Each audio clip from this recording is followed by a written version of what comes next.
কতদিন হয়ে গেল তোমাদের রাজসভা বন্ধ? হ্যাঁ, আচ্ছা, মহারাজ যদি বেতন দিতে না পারেন তাহলে রাজসভা খোলা রেখে কি লাভ বলো তো? বলি বাড়িতে যা চাল আছে তাতে এক সপ্তাহের বেশি আর রান্না হবে না কিন্তু। হ্যাঁ, সেই জন্যই তো হিসেব করছি। বাড়িতে অপ্রয়োজনীয় যা যা জিনিসপত্র আছে সেসব বেচে দেব। আর বেচার মতো কিছুই নেই গো। দেখো, তুমি সব সময় আমার পরেই খাও, তাই আমাদের একটা করে থালা বাটি বেচে দিলে তো কোনো সমস্যা নেই গিন্নি। এই তোমার মাথা না কাজ করছে না। যাও বাইরে ঘুরে এসো, পারলে বাজার থেকে ধার করে হলেও একটু চাল নিয়ে এসো। দেখি যদি কোনো সহৃদয় ব্যক্তি চাল দেয়।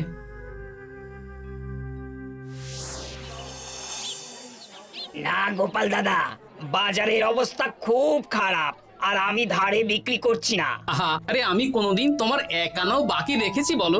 আমি বুঝতে পারছি গোপাল দাদা, কিন্তু আমিও নিরুপায়। গত মাসের বেতন এখনো পাইনি। মহারাজ অনির্দিষ্ট কালের জন্য রাজসভা বন্ধ রেখেছেন। বিশ্বাস করো, বিশ্বাস করো, বেতন পেলেই তোমার ধার আমি মিটিয়ে দেব। এই সপ্তাহ খানেক আগে একই কথা বলে সেনাপতি ধারে 25 কেজি চাল নিয়ে গেছেন। এখন ওনার কোনোই পাত্তা নেই। কি যে করি, কাছের বন্ধু বলতে বিজ্ঞানী আর সভাকবি। দেখি ওদের বাড়িতে একবার ঢুঁ মেরে।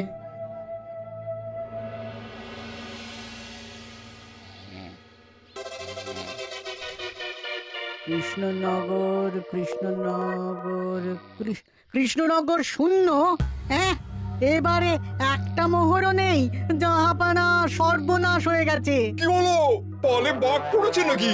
এই ঘুমের 12টা বাজিয়ে দিলে। জাহাপানা, এবারে কৃষ্ণনগর থেকে একটা মোহরও খাজনা আসেনি। হ্যাঁ, বলো কি? 1 মাস আগে বাৎসরিক খাজনা দেওয়ার শেষ দিন ছিল, কিন্তু এখনো একটা মোহরও খাজনা আসেনি। না জাহাপানা। পড়েছে এই বেগমের জন্য হীরের হার, হীরের কানের দুল, হীরের নাকছাবি বানাতে দিয়েছি। উজির, যা হোক করে কৃষ্ণনগর থেকে আমার খাজনা চাই চাই। তাহলে তো কৃষ্ণচন্দ্রকেই তলব করতে হবে। যা করার করো। বাবা, এই সময় তোমার শখ হয়েছে ময়না পোষা? আরে না না, আমি পুষিনি। একটা পশ্চিমের গ্রামে কদিন আগে ঘুরতে গিয়েছিলাম। আচ্ছা, ওখান থেকে নিয়ে এসেছো? না, তাও আনিনি, ছোলা খেতে দিয়েছিলাম। দেখি তারপর আমার পিছনে পিছনে উড়ে উড়ে চলে এসেছে। বাহ বাহ বাহ, এ তো ভালো কথা। বিয়ে তো করলে না, তাও একটা সঙ্গী জুটেছে। এ যে সে পাখি নয় গোপাল, এ ময়না কথা বলে, দেখবে। এই ময়না, বলো তো গোপাল এসেছে। আরে বাস, বলো তো গোপালের ভুঁড়ি আছে আমার নেই। বেশ বেশ বেশ। এ ভোরবেলা আমার কাছে আসে, সারাদিন আমার কাছে থাকে, আবার সন্ধে হলেই নিজের বাসায় নিজে নিজেই ফিরে যায়।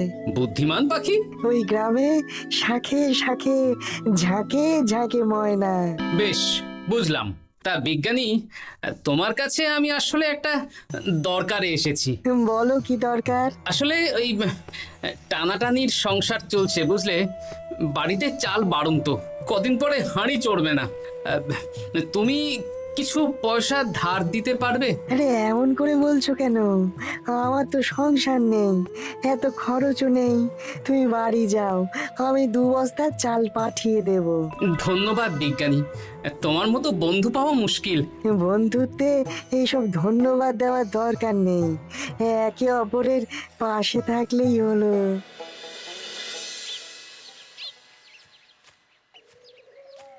এ কি গো, খালি হাতে ঢুকছো যে? বিজ্ঞানী আমাদের 2 বস্তা চাল পাঠাবে, তাই কিছুটা হলেও চিন্তা কমলো, বুঝলে। ওমা, এই তো সারা বাজার ঘুরে তো ধারে চাল পেলাম না, অগত্যা বিজ্ঞানীর বাড়ি গেলাম। উনি সত্যি তোমার বন্ধু? হ্যাঁ গিন্নি, জানি না কতদিন আমাদের রাজসভার সমস্যাটা চলবে। দেখি অন্য কোনো কাজে লাগতে হবে, বুঝলে। এই দেখো দেখো, যা করার তাড়াতাড়ি করো, এভাবে তো আর চলতে পারে না গো। কি নবাব বাহাদুর আমাকে ডাকছেন? হ্যাঁ, জাহাপনা আপনার উপরে রেগে আছেন। অতি সত্বর আপনাকে দেখা করতে বলেছেন। এবারে চাষাবাদের মন্দার কারণে রাজস্ব আদায় তেমন ভালো হয়নি, তাই খাজনা পাঠাতে পারিনি। আর কিছুদিন অপেক্ষা করতে বলুন, আমি ঠিক খাজনা পাঠিয়ে দেব। এখন আর খাজনা নিয়ে কথা বলবেন কিনা জানি না।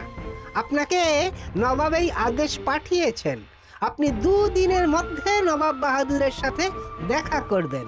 আচ্ছা ঠিক আছে।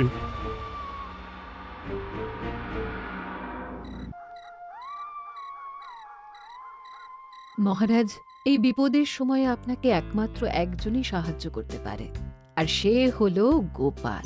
আমি কোন মুখে গোপালকে ডাকবো বলো তো রানী? দীর্ঘদিন ওদের বেতন দিতে পারছি না। গোপাল এরকম স্বার্থপর মানুষই নয় যে নিজের কাজের সময় কাজী আর কাজ ফুরলে বাজি হয়ে যাবে। আপনি একবার বলেই দেখুন না। বেশ, তাহলে আগামীকাল সকালেই গোপালকে ডেকে পাঠাচ্ছি।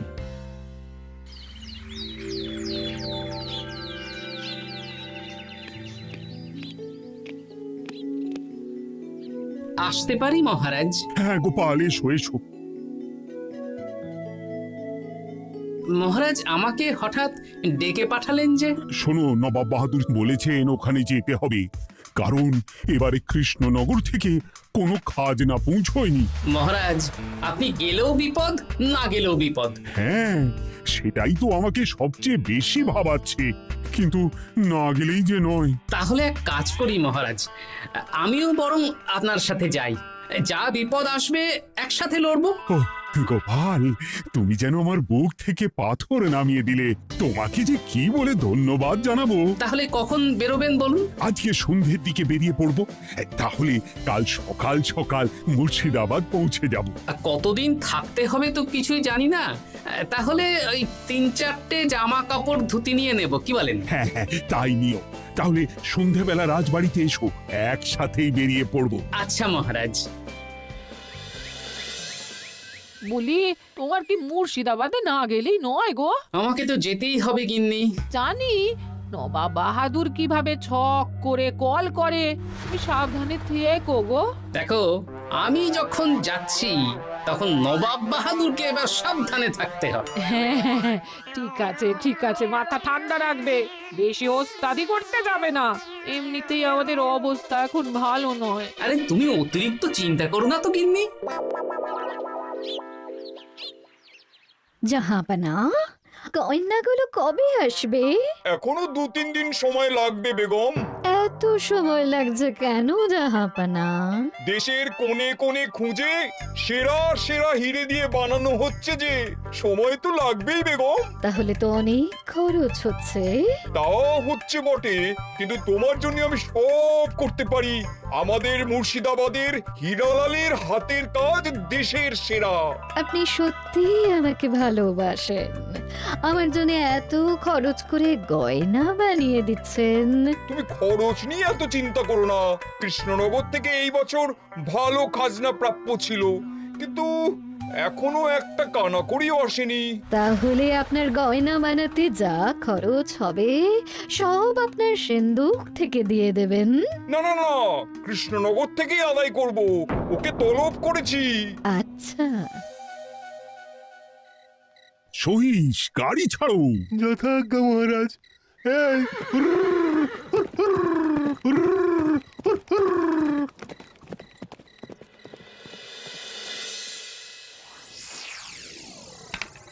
এত রাতে আবার কে এলো রে বাবা? খুলছি খুলছি।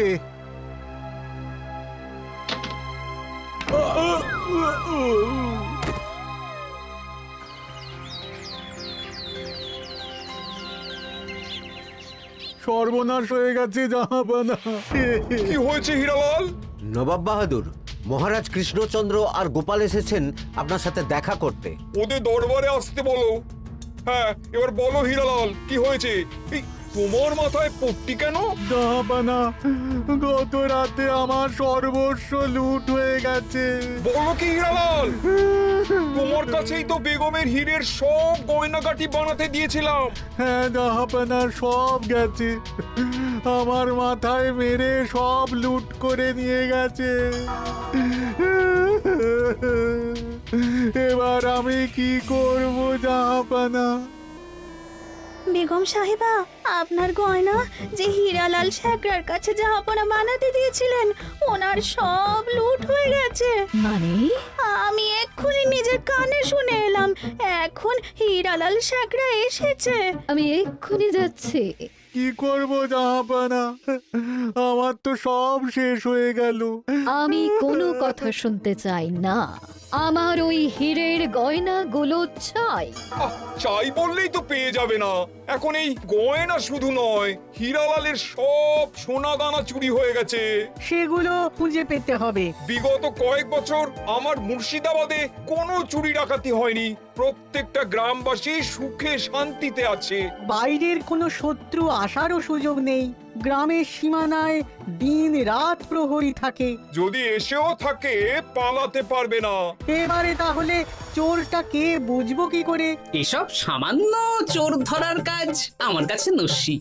জাহাপনা, আপনি যদি কৃষ্ণনগরের এবছরের খাজনা মকুব করে দেন, তাহলে আমি চোর ধরার ক্ষেত্রে সাহায্য করতে পারি।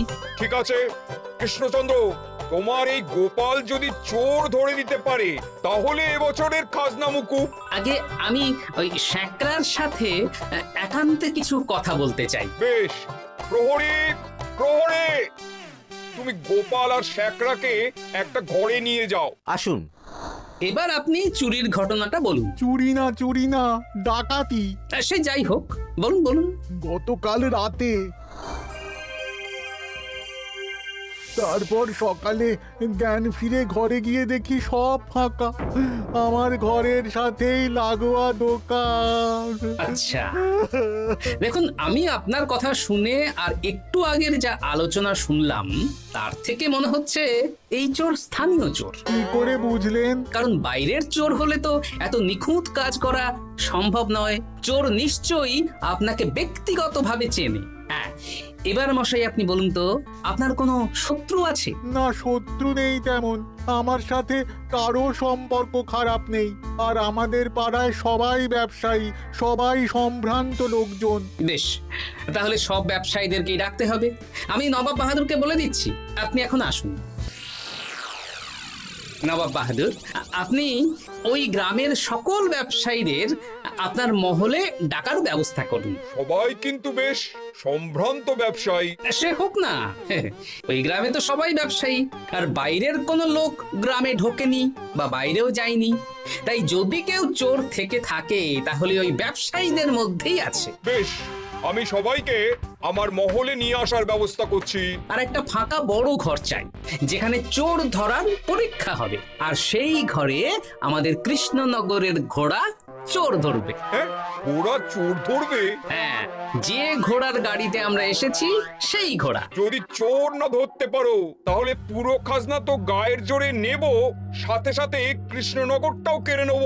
আমার উপর একটু ভরসা রাখুন নবাব বাহাদুর, আর যা বললাম করুন। বেশ, শুনুন, এই ঘরে আমার এক প্রিয় ঘোড়া আছে, আর সামনে একটা বালতিতে ছোলা সেদ্ধ রাখা আছে।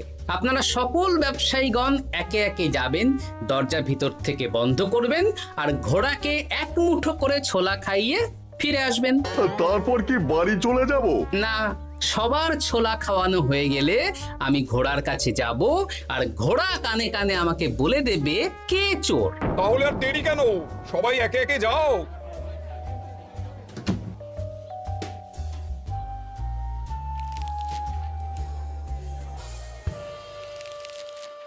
কি করি যদি ঘোড়া সত্যি সত্যি বুঝে যায়?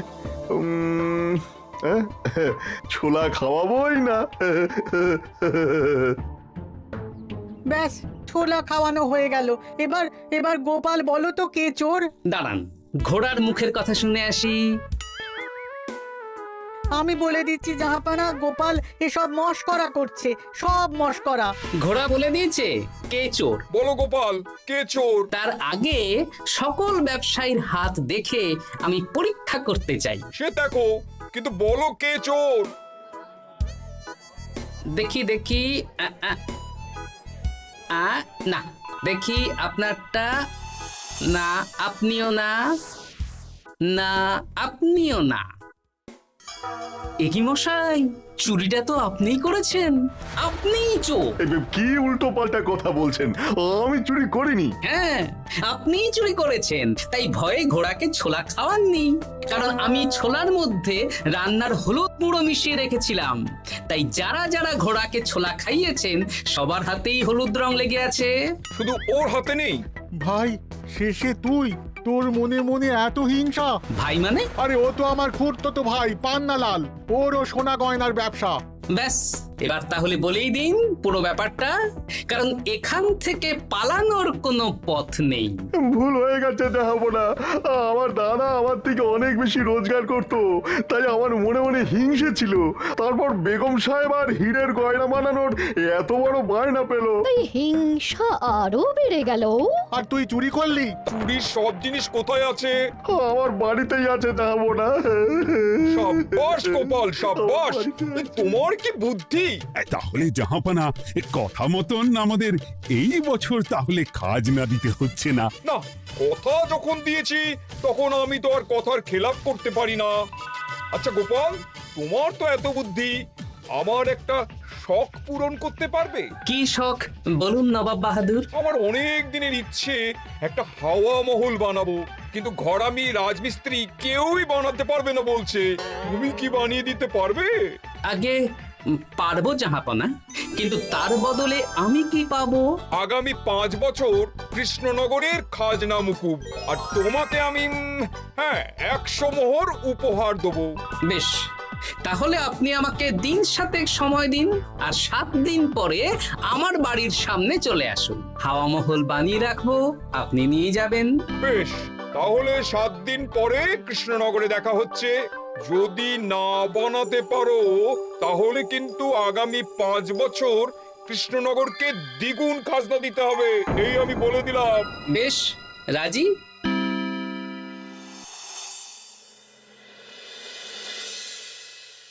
বেশ তো বড় মুখ করে বলে দিলে হাওয়া মহল বানাবে।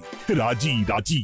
এবার যদি না বানাতে পারো, সব তো উল্টে যাবে। আপনি চিন্তা করবেন না মহারাজ, নবাব বাহাদুর আমাকে প্যাঁচে ফেলতে চেয়েছেন, তাই আমিও ওনাকে ঘোর প্যাঁচ দেব।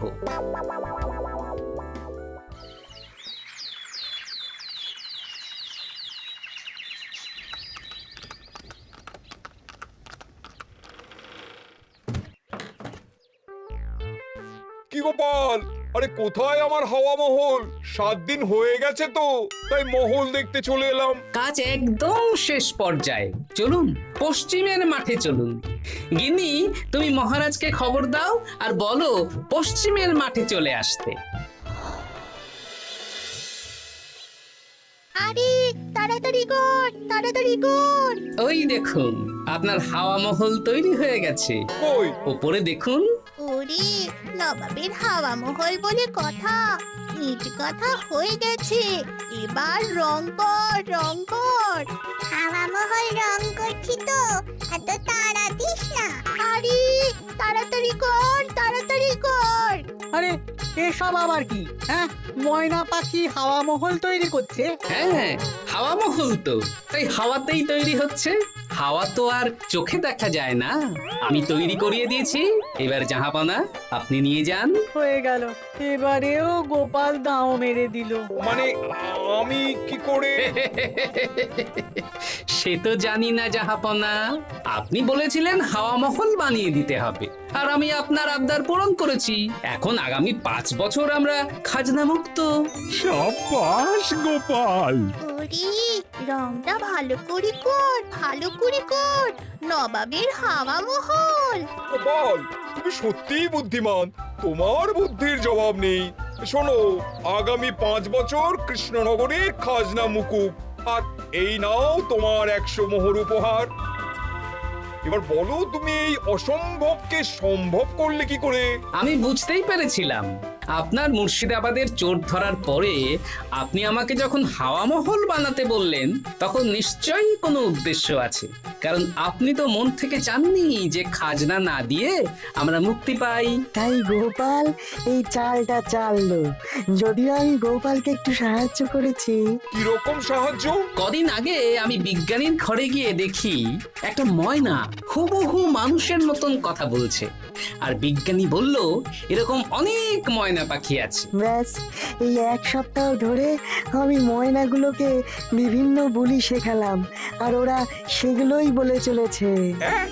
নয় হ্যাঁ। ওরে রংটা ভালো করে কর, ভালো করে কর, নবাবের হাওয়া মহল। মহারাজ 100 মোহর আপনি রাখুন। আমাদের সব সভাসদদের এই মোহর থেকেই আপাতত বেতন দিয়ে রাজসভা শুরু করুন। ধন্যবাদ গোপাল, তোমাকে আমার সভাসদ পেয়ে আমরা সবাই ধন্য। আর বিজ্ঞানীকেও।